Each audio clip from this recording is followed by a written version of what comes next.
Hello everyone, welcome back into this channel, and in this video I would like to show you the way how to change default browser on Telegram. So the first thing you have to do now is just go open the Telegram application, which is symbolized by this symbol, and then you just need to click it to open it. And after that, sometimes you will be generated into the chat section, but then you need to go into this settings section.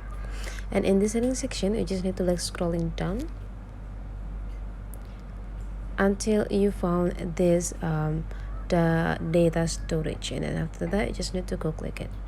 And now you just need to scrolling down until you found this other, and there will be open links in the third rows, and after that you just need to go click this part. And now you can choose which browser that you want to use for the default whenever you open the link from the Telegram. If you want to open the link through Chrome, you just need to go click this Chrome, and after you're done, you just need to go back.